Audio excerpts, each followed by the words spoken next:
आज भी 99.6% स्टूडेंट यही सोचते हैं कि वो 18 से 20 साल स्कूल या कॉलेज को देके वो सब मिलेंगी जो उन्होंने सोची हैं। लेकिन होता इसके बिल्कुल अपोजिट है। मिलता है उनको एक डिग्री जो कभी फ्रीडम नहीं दे सकती। मिलती है वही 9 से 15 घंटे की जॉब जो जो जेल से कम नहीं लगती। और तुम्हें रिवॉर्ड के रूप में मिलता है 30,000 से 1 लाख तक की जॉब जो तुम्हारे सपने कभी पूरा नहीं कर सकती। ये वीडियो सिर्फ स्टूडेंट्स के लिए नहीं, ये वीडियो हर एक उस पेरेंट्स के लिए है जो अपने बच्चों की लाइफ सेफ और सिक्योर बनाना चाहते हैं। तुम उन सभी को देखो जिन्होंने एजुकेशन ट्रैप को नजदीक से देखा और पूछो कि इससे क्या हम बिलियनर बन सकते हैं या हम वो फ्रीडम ले सकते हैं जो हम चाहते हैं। इसका आंसर तुम्हें नहीं मिलेगा। और अगर वो कुछ देर तक सोचते रह जाए तो समझ जाना। इस वीडियो में मैं उन बिलीफ्स को ब्रेक करूंगा जो हम सदियों से सुन और देखते आ रहे हैं, और मैं इनके सॉल्यूशन भी दूंगा जो तुम्हारा यस भाई हमेशा करता है। So let's start.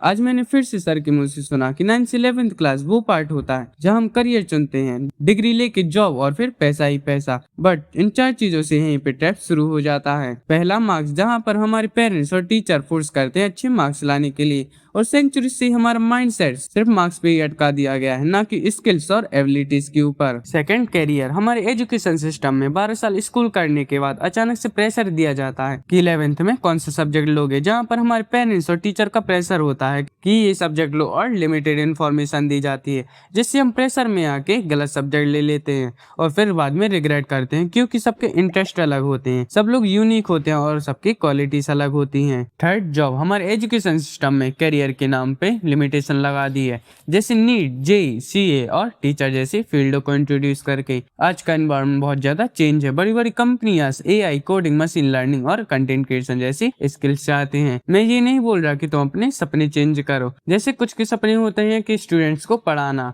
जिंदगियों को बचा के एक नई दुनिया देना। मैं ये चाहता हूँ कि तुम अपनी बाउंड्रीज जो पेरेंट्स और एनवायरनमेंट ने सेट की है उन पे क्वेश्चन करो कि क्या ये सही है। उन लिमिटेशन को ब्रेक करो जो ब्रिटिशर के एजुकेशन में लगाई थी। इस एजुकेशन सिस्टम को समझने के लिए हमें 63 साल पहले जाना पड़ेगा, जब ब्रिटिशर्स ने ये ऑब्जर्व किया कि सैनिक जब भी जंग में लड़ने जाते तो वो हार जाते, क्योंकि वो अपने हिसाब से काम किया करते थे।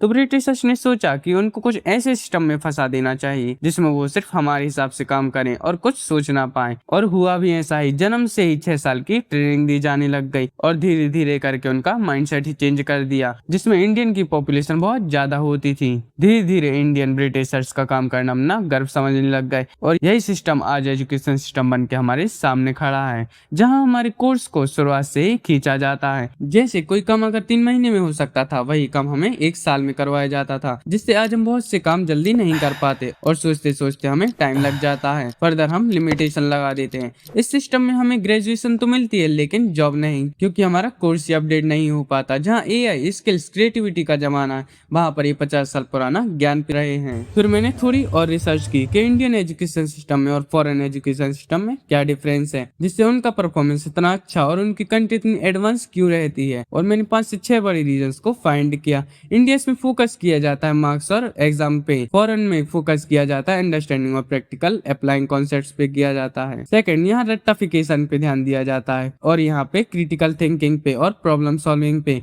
थर्ड, यहाँ पे हार्ड वर्क को समझाया जाता है और एक ही स्टूडेंट पे थूक दिया जाता है। यहाँ पे स्मार्ट वर्क समझाया जाता है और प्रोजेक्ट्स को एक नहीं 5 से 6 स्टूडेंट को सौंप के कंपटीशन करवाया जाता है, जिससे टीम वर्क, लीडरशिप और एक्सप्लेनिंग पावर इनहेंस होती है।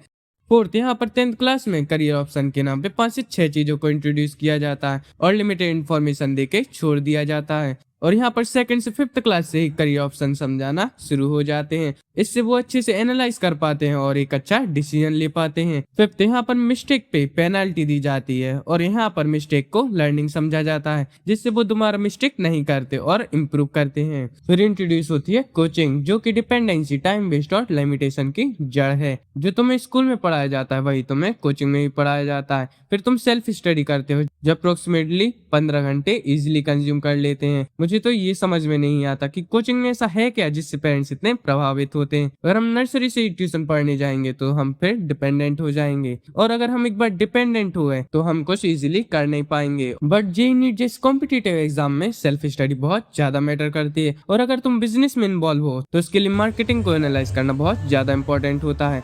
इस वीडियो में मैंने उन बिलीफ्स को प्रदर्शित किया जो बहुत बड़ा ट्रैप पैदा कर सकती हैं, जिसे मैंने 4 ट्रैप्स जो एवरी टीचर बोलता है या फिर पेरेंट्स भी बोलते हैं। एक रियल स्टोरी जो ब्रिटिशर ने इंडिया पे डिपेंडेंसी और लिमिटेशन लगाने के लिए की थी। 5 बहुत बड़ी डिफरेंस जो तुम अवॉइड करते हो ग्रो होने के लिए, और एक कोचिंग का ट्रैप। और मैं अभी 2 से 3 बिलीफ्स पे काम कर रहा हूँ जो बहुत ज्यादा डेड लिस्ट है, और मैं उसके साथ 3 ऐसे सॉल्यूशन दूंगा जो बहुत ज्यादा इंपॉर्टेंट है। तो अगर तुम लोग 1000 कमेंट भी करवा दोगे या आपका एक कमेंट या एक सब्सक्राइब मुझे अप्रिशिएट या फीडबैक के बेसिस पे काम करेगा। सो सपोर्ट करो। अगर तुम भी एक स्टूडेंट हो तो अभी कमेंट करो कि यस आई फेस इट।